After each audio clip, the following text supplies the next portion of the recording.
Hello दोस्तों, कैसे हो आप लोग। मैं बिल्कुल बढ़िया हूँ भाई, फर्स्ट क्लास हूँ। तो welcome back to my channel Vikas T vlogs. आज हम कुछ बात करना चाहते हैं महाराष्ट्र राइड पे। कुछ लोगों के कमेंट आए थे कि भाई आपने कैसे कैसे मैनेज किया है। तो सबसे पहले मैं आपको बताना चाहता हूँ कि ये मेरी महाराष्ट्र मानसून राइड थी। वो भी इसमें मैंने जो कवर किए हैं वे 3 ज्योतिर्लिंग मैंने कवर किए हैं। त्र्यंबकेश्वर ज्योतिर्लिंग जो नासिक में है, गिरनेश्वर जो औरंगाबाद में है, और तीसरा भीमाशंकर ज्योतिर्लिंग जो पड़ता है आपका पुणे में। तो इस चीज की हम कवर करेंगे। और तीसरा हम कवर करेंगे कि हमने जो रूट लिया है, इस रूट कौन कौन से हैं महाराष्ट्र जाने के लिए। भाई 3 रूट मैंने प्रेफर किए हैं और बेस्ट रूट कौन सा था वो वीडियो के एंड में पता चलेगा। कितना तेल लगा है मेरा, कितना मेरा खर्चा है, वो भी हम वीडियो के एंड में हम डिस्कस करेंगे भाई। तो निकल पड़ते हैं भाई अपने घर से। मॉर्निंग में कह रहे हैं हम शाम को निकलते हैं क्योंकि ड्यूटी करनी होती है। 17 तारीख की मैंने ड्यूटी की थी, तो सॉरी। चलो भाई निकल पड़ते हैं अपनी महाराष्ट्र राइड के लिए। तो क्या 14 अगस्त 2025 को हम घर से निकलते हैं 4:30 बजे करीब। तो मेरा दोस्त हिमांशु भाई मेरा इंतजार कर रहा था अपर पर। जो यहाँ के लोकल्स को पता होगा, वो पता है सबको कि अपर कहाँ पर है। तो उसी मोड़ पे वहां से मैं जाना था अपर होते हुए गाजियाबाद हमें कुछ काम था। तो वहां पे हमने बाइकिंग के जो ब्रेक शू थे वे चेंज कराए। और हिमांशु भाई को कुछ अपना हेलमेट्स के लिए एक तो गोप्रो लगाने का पूरा सेटअप लेना था, वो भी भाई ने वहीं से ले लिया था, हिमांशु भाई ने। तो आइए फटाफट इसको इंस्टॉल करते हैं। फिर तकरीबन हमें वहां पे 1 घंटा लगता है।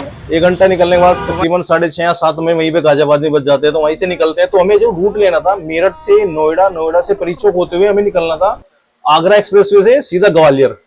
बट बारिश ज्यादा होने के कारण भाई हम पलवल, पता नहीं कौन से रास्ते हम चढ़ गए। पलवल वाले शायद फरीदाबाद या पलवल वाला रास्ता था। तो वो सीधा हमें मथुरा वृंदावन ले जाता हुआ आगरा उसने हमें क्रॉस कराया और फिर हम ग्वालियर पहुंचे। आगरा एक्सप्रेस भी लेना था बट गलती से हम चढ़ गए। आप मत कैसा करना, आप मैप में लगा लेना क्योंकि बारिश हो रखी थी। मुझे भी ध्यान नहीं रहा क्योंकि कई जो थे जाम लगा हुआ था काफी। तो हमें मैप का इतना ध्यान नहीं दिया। हमने सोचा कि मैप वहीं लेके हमें जा रहा है जिस रूट से हमें जाना है। बट इसके मैं 3 रूट प्रेफर कर देता हूँ आपको। सबसे पहला जो रूट मेरठ हापुड़, मेरठ से हापुड़, हापुड़ से अलीगढ़, अलीगढ़ से आगरा, आगरा से ग्वालियर, ग्वालियर से शिवपुरी, शिवपुरी से इंदौर, इंदौर से नासिक और फिर त्र्यंबकेश्वर ज्योतिर्लिंग। और दूसरा रूट आपको पड़ेगा मेरठ से दिल्ली, दिल्ली से जयपुर, जयपुर से कोटा और कोटा से इंदौर, इंदौर से महाराष्ट्र। भाई जो तीसरा रूट है वो सबसे बेस्ट रूट है। सबसे हमने पता कर लिया कि सबसे बेस्ट रूट वही है मेरठ, मेरठ से उदयपुर, उदयपुर से बड़ोदरा से सूरत, सूरत से सीधा पहुंचोगे नासिक। सबसे बेस्ट रूट रहेगा। और तीनों के किलोमीटर की हम डिफरेंस की बात कर लेते हैं। जो आपको मेरठ से ये पहला जो रूट पड़ेगा तकरीबन 1320 किलोमीटर का आपको पड़ेगा। दूसरा रूट आपको पड़ेगा तकरीबन 1360 किलोमीटर का। जो चौथा रूट है वो थोड़ा लंबा तो है बट है बड़ा मस्त, 1500 किलोमीटर का। तकरीबन 150 पौने 200 किलोमीटर आपको फालतू पड़ेगा। बट आपको वो जो व्यूज आपको वहां पे मिलेंगे ना, वो और कहीं नहीं मिलेंगे। 2 रूट बड़े सबसे जो बेकार मुझे रूट लगा है वो ग्वालियर वाला रूट लगा है भाई, सबसे खतरनाक है। वहां पे जो रास्ते में ना ग्वालियर और इंदौर के जो बीच का डिफरेंस है तकरीबन 250 से 300 किलोमीटर। गायें उसमें बैठी रहती है भाई रास्ते में, डर लगा रहता है कि कहीं एक्सीडेंट ना हो जाए। तो इस रूट को अवॉइड करना। ज्यादातर आप अगर कोटा वाला रास्ता पूरा भाई, जयपुर वाला रास्ता पूरा ट्रैफिक उसमें बहुत ज्यादा मिलेगा आपको। बट जो रूट ये वाला है ना सूरत वाला, वो रूट बेस्ट होगा आप लोगों के लिए। तो पहले दिन जो हमने कवर किया था, पहले दिन हम पहुंचे थे ग्वालियर। वहीं अपने तकरीबन रात को 12:30 या 11 बजे, 12:30 1 बजे करीब पहुंचे थे ग्वालियर। तो हमें एक ढाबा दिख गया था, तो हमने वहां पर रेस्ट किया। तकरीबन 2 से 3 घंटे खाना खाने के बाद हम वहीं पे सो गए थे 1-1.5 घंटा। और सुबह मॉर्निंग में 5 बजे उठे। और 15 अगस्त भी थी सुबह मॉर्निंग में जब उठे, 15 अगस्त की सुबह तकरीबन 5 बजे वहां से निकलते हैं और कंटिन्यू चलते रहते हैं, चलते हैं पहुंच जाते हैं इंदौर। और तकरीबन नासिक से 200 किलोमीटर पहले फिर से बरसात शुरू हो जाती है। बारिश काफी तेज थी और उस जो रूट है ना वो उस पर भाई इतना ज्यादा ट्रैफिक है, बहुत ज्यादा ट्रैफिक है उस वाले पे। तो वहां पे हम फिर रात को हम रुके। बारिश तेज होने के बाद हमारे कपड़े सारे भीग चुके थे, चेंज करने का कहीं मौका नहीं मिला भाई क्योंकि ट्रैफिक इतना ज्यादा था पीछे की तरफ। जब हम इंदौर से मध्य प्रदेश से बाहर की तरफ निकल रहे थे महाराष्ट्र में घुसने के लिए, तो फिर हम रात में वहां पे रुकते हैं। 15 तारीख की रात को वहां पे रुकते हैं। फिर मॉर्निंग में हम उठते हैं 16 तारीख की सुबह 5 बजे वहां से निकलते हैं। और तकरीबन 12 साढ़े 12 बजे तक हम नासिक, 11:30 बजे हम नासिक में होते हैं। और त्र्यंबकेश्वर ज्योतिर्लिंग, त्र्यंबकेश्वर के आसपास हम जहाँ पे बाबा का धाम है, वहां पे हम तकरीबन 12:30 या 1 बजे तक वहां पे पहुंच जाते हैं। रूम ढूंढने में बड़ी दिक्कत हुई है, क्योंकि भाई रेट इतने ज्यादा एक्सपेंसिव थे। आप पहले बुक करके जाओ तो अच्छा होगा, वरना वहाँ पे सब नॉर्मल कमरे के भी 2-2 हजार रुपए, और जो ठीक ठाक है 5 हजार रुपए मांग रहे थे।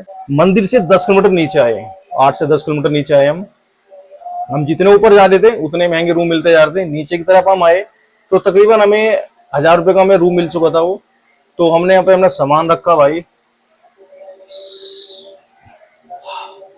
रात की सांस ली कि आखिरकार हमें भाई वहां पे रूम मिल चुका है। और वहां पे हम फ्रेश हुए, नहाए धोए और बाबा के दर्शन करने के लिए निकल जाते। मौसम बड़ा सुहावना था, हल्की हल्की बारिश हो रही थी, बौछारें पड़ रही थी बारिश की। तो तकरीबन 2 से 3 घंटे हमें लगे वहां पे। 2 से 3 घंटे लाइन में लगने के बाद, लाइन बहुत लंबी थी, तो 2 से 3 घंटे लगने के बाद हमारा नंबर आ जाता है बाबा के दर्शन करने के बाद। और बाबा का एक ऐसा मंदिर है, एक ऐसा ज्योतिर्लिंग है जहाँ पे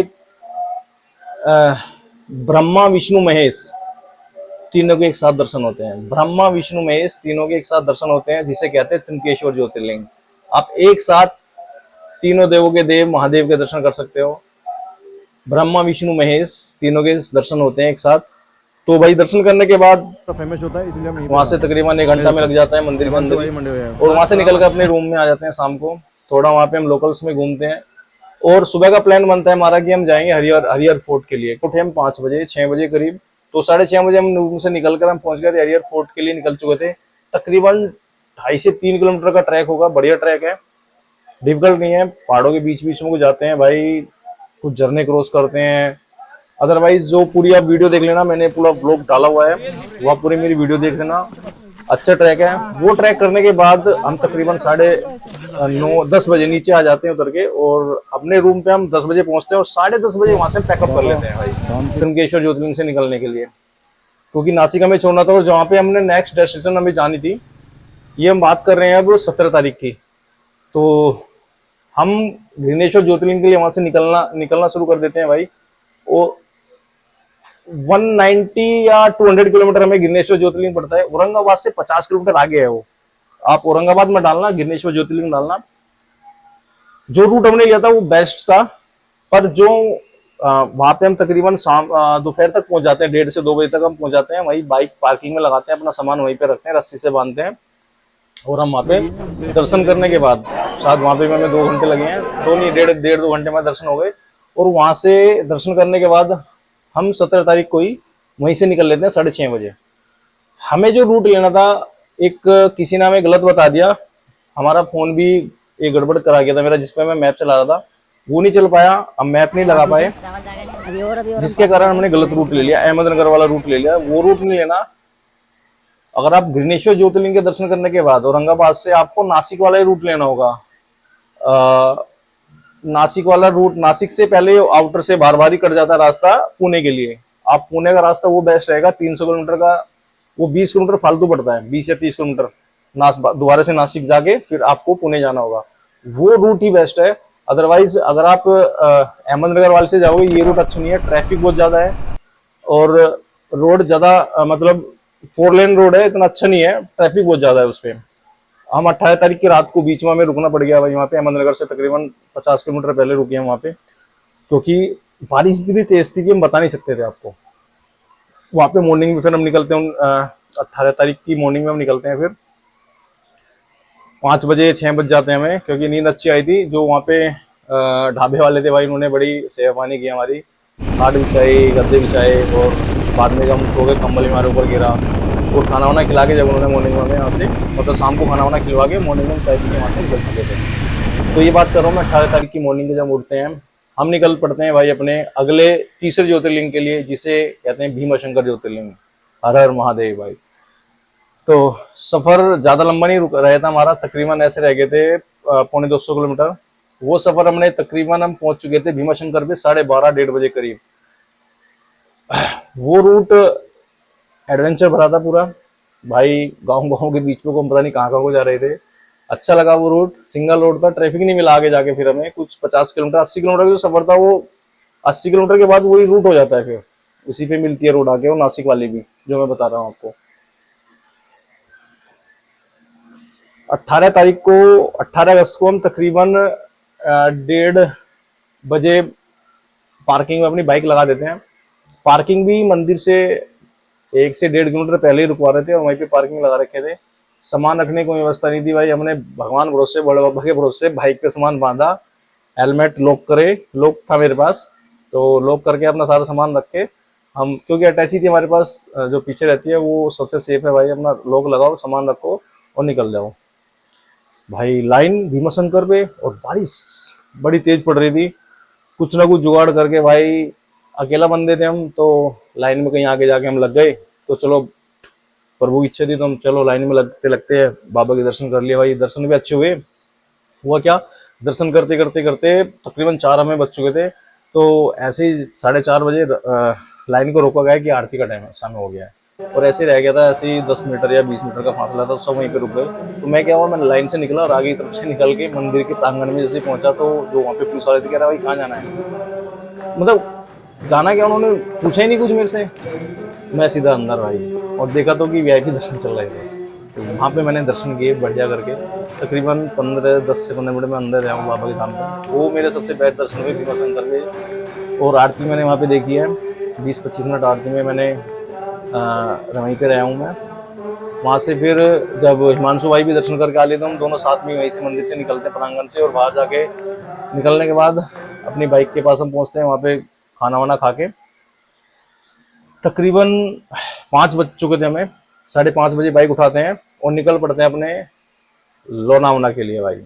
18 तारीख की शाम है और सफ़र है 80 किलोमीटर या 120 किलोमीटर का था। लोनावला का रास्ता बड़ा खतरनाक, बारिश पड़ रही थी भाई, और जैसे तैसे करके तकरीबन 7-8:30 बजे हम एक ऐसी प्रॉपर्टी पे पहुंच जाते हैं तो कभी सोचा नहीं था, बहुत अच्छी है, मैं आपको वीडियोस में आपको दिखाऊंगा जरूर। अच्छी प्रॉपर्टी लगी, वहाँ पे हम रात को रुके, तो मैं सारे कपड़े मैंने धोए, और साथ में मैंने क्या किया, मैं हेयर ड्रायर मैं कैरी करके चल रहा था साथ में, जहाँ पे मेरे कपड़े या शूज भीगते थे, सॉक्स भीगती थी, उनको मैं सुखाया करता था उसी से, हेयर ड्रायर से। भाई वो अगर आप मानसून राइड कर रहे हो महाराष्ट्र की, तो आपको हेयर ड्रायर जरूर लेके जाना पड़ेगा। वो सुखाने के बाद फिर मॉर्निंग में मैं 8 बजे घर के लिए निकलता हूँ, 19 तारीख की सुबह 8 बजे। तकरीबन सफर काफी लंबा था, मैं अकेला रह चुका था, हिमांशु भाई और मेरा सफर सिर्फ लोनावला तक लास्ट था, क्योंकि भाई को पूरा सर्किट करना था कन्याकुमारी से, फिर वो मल्लिकार्जुन गए, मतलब काफी उन्होंने ज्योतिर्लिंग कर लिए भाई, 8 कवर कर लिए, एक ही का रखा था भाई ने, 5 और कवर कर लिए। अच्छी बात है, वो कल ही पहुंचा है वहां पे। आज तारीख हो चुकी है भाई 13 सितंबर, और हम निकले थे 14 को, घर से निकले थे, तो भाई कल कल ही घर पहुंचा है, और मैं पहुंच चुका था 20 तारीख को, घर पे पहुंच चुका था मैं। तो तकरीबन 19 तारीख की जब रात को मैं रुक जाता हूँ, फिर एक ढाबे पे रुकता हूँ वहाँ पे, फिर मॉर्निंग में निकलता हूँ 20 तारीख को, तो 20 तारीख की रात को मैं तकरीबन 1-1:30 बजे तक पहुँच जाता हूँ भाई घर पे। तो ये सफ़र मेरा रहा है भाई महाराष्ट्र मानसून राइड का। और जो पेट्रोल तकरीबन मेरा लगा है 11 से 12 हज़ार का पेट्रोल बाइक में लगा है, और खाने का रहने का 2,500 से 3,000 रुपये का मेरा खर्चा आया है, क्योंकि भाई वहाँ पे वड़ा पाव मिलते हैं, इडली डोसा मिलता है, ये खाओ और मजे मारो। रूम हमने इससे रूम हमें शायद एक लेना पड़ा, एक दोस्त ने अपने दोस्त के रिजोर्ट पे था, वहाँ पे हम रुके थे, और 3 रात हम रुके हैं भाई ढाबे पे, तो वहाँ पे तो कोई कुछ लेता ही नहीं है, अपना खाना का वहीं पे सो जाते थे, क्योंकि अब रात को कहाँ अपने रूम्स देखे, होटल देखे हाईवे पे। तो ये रहा भाई एक्सपीरियंस। आप सामान इसमें क्या क्या कैरी कर सकते हो ये मैं आपको बता देता हूँ। बेस्ट रूट आपके लिए सूरत वाला रहेगा, अभी मैं बता रहा हूँ लास्ट में आपको। और टोटल जो किलोमीटर मेरे हुए हैं, 3700 किलोमीटर मेरे तकरीबन लगे हैं बाइक में भाई। एक ब्रेक शू पिछले वाला पूरा घिस चुका है, एक मेरे पास था वो मैंने डाला फिर रास्ते में। तो कैरी करके ब्रेक शू जरूर लेके चलना भाई, दो दो, एक नहीं दो लेके कैरी करना। और कपड़े तकरीबन अगर आप मानसून राइड में जा रहे हो तो 4 से 5 जोड़ी कपड़े आपको रखने पड़ेंगे। अगर एक रेनकोट आपको लेना है, और पावर बैंक वगैरह ये तो आपको काफ़ी चीज़ें आपको अपने साथ रखनी पड़ेगी। एंड हेयर ड्रायर जरूर रख लेना भाई, ये बेस्ट है आप लोगों के लिए। तो भाई ये मेरा सफ़र रहा है 6 दिन में, मतलब आप लगा लो 14 की हम शाम को निकलते हैं, 15 16 17 18 19 20 6 दिन में मैंने महाराष्ट्र राइड किया है। 3 ज्योतिर्लिंग मैंने कवर किए हैं इसमें। छुट्टियां कम थी भाई, नौकरी के साथ साथ ये भी करना होता है, तो छुट्टी इतनी मिल नहीं पाती है, तो भाई कम समय में थोड़ा भागा दौड़ी मेरी जान को रहती है सर, तो कम दिखाया बट बेस्ट दिखाया क्योंकि मुझको ज्योतिर्लिंग के दर्शन करने थे। पर नेक्स्ट टाइम मैं जरूर जाऊंगा, वो मैं सूरत वाला रास्ता जरूर करूंगा इस बार, नेक्स्ट ईयर पक्का जाऊंगा मैं। और काफी चीजें मैं कवर करके फिर आपको नेक्स्ट वीडियो में बताऊंगा। और जो मेरी भाई नेक्स्ट वीडियो आने वाली है वो बड़ी खतरनाक आने वाली है। अभी 27 सितंबर को हम निकल रहे हैं भाई, कहाँ के लिए, चंद्रताल लेक के लिए। बट ये चंद्रताल लेक नॉर्मल नहीं रहेगी, सब जाते हैं एक सर्किट पूरा करते हैं, मनाली से जाते हैं और शिमला की साइड से आते हैं, लेकिन नहीं, हम जाएंगे और रास्ते से। वो रूट क्या होगा वो जरूर देखना, मेरी वीडियो जल्द आने वाली है। और इंस्टाग्राम पे आप फॉलो करते हैं ना, इंस्टाग्राम पे लेटेस्ट वीडियोस अपडेट होती है, मैं कहाँ हूँ किस लोकेशन पे हूँ ये आपको टाइम टू टाइम पता चलती रहेगी। तो वीडियो कैसा लगा प्लीज शेयर करते रहना भाई, आप लोगों को सपोर्ट चाहिए क्योंकि मैं मेहनत तो काफी कर रहा हूँ। वीडियोस अच्छी लग रही तो ये बता दिया करो भाई, कुछ कमी रह जाए तो कमेंट्स में लिख दिया करो कि भाई ये कमी रह गई, आपने ये नहीं दिखाया, आप ये गलत बोल गए, तो प्लीज बता देना, बिगिनर है भाई, आप लोगों को सपोर्ट जरूर चाहिए मेरे को। ठीक है भाई, चलते हैं, हर हर महादेव, जय बोले, कि मिलते हैं नेक्स्ट वीडियो में।